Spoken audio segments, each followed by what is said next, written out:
Hi guys, thanks for tuning in to another video on ForgottenWeapons.com. I'm Ian McCollum, and we have a really neat hybrid pistol to take a look at today. This is literally a combination of the Colt Woodsman and the Walther Olympia.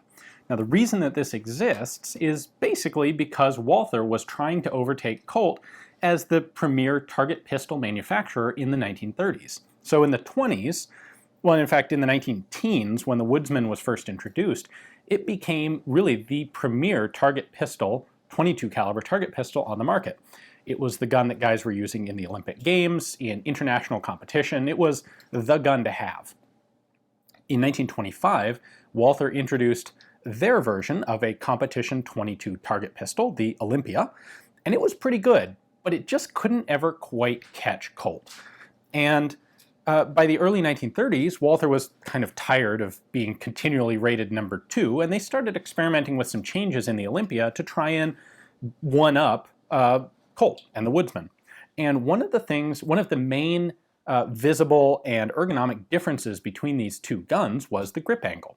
The Walther Olympia had its grip angle based on the Walther PP, or PPK, and it was like a 75-degree angle, fairly vertical.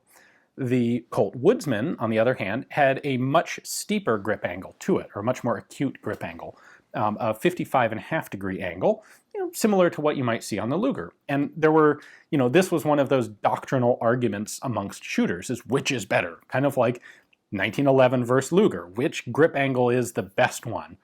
Of course, there is no proper answer to that question. The best one is whichever works best for you. But that is, of course, not going to stop people from having the 1920 equivalent of internet web forum flame wars about it at their local shooting clubs. So one of the things that Walther decided to do was to experiment with trying that Colt Woodsman grip angle on one of their Olympias. And that's exactly what we have here.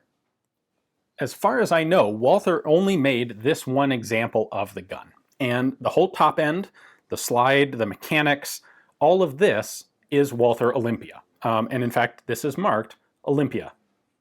Right there, Olympia pistol. And then we have the Walther banner and the Walther factory location, etc. information. On the right side, it's marked caliber 22 long rifle. This has the standard cuts for Walther-style pistol weights for attaching to the slide, should you want to change the balance of the gun.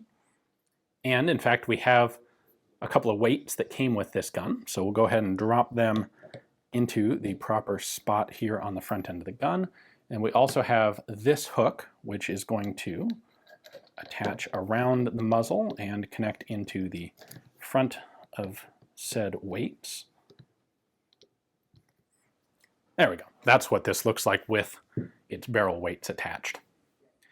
The serial number for this is 5629, which is right in the range in the early 30s when Walther was making a number of experimental versions of the Olympia, just trying out various different features and configurations. So that serial number is exactly where you would expect it to be. And if we compare this to a 1936 Olympia, you can see the slide is of exactly the same design, right down to things like the little angled section at the very front of the slide. The sights are of the exact same pattern. The safety is the same style, a safety that flips up and down. Now, the Olympia had a magazine release button in order to accommodate the change in the grip frame shape. The Woodsman hybrid version here has a heel release. But other than that, it is basically an Olympia magazine with the feed angle changed to match the grip angle. And the similarity is obviously very clear when we compare the hybrid gun to a nice Colt Woodsman. Now, I don't know exactly what testing Walther did with this hybrid gun, but not a whole lot, because of course they only made one or maybe two of them. They did, of course, decide that they preferred the more vertical grip angle that they'd had in the 25 Olympias, and that they would go on to use in the 1936 pattern Olympias like this one. Really cool to see an example here of really the whole grass is greener on the other side of the fence concept live in action. Walther copying Colt's grip angle just because, maybe it is better. Turns out they didn't think so. So anyway, hopefully you guys enjoyed the video. Hopefully you got to see a cool new gun today. Tune back in tomorrow for another cool forgotten weapon, and thank you very much for watching.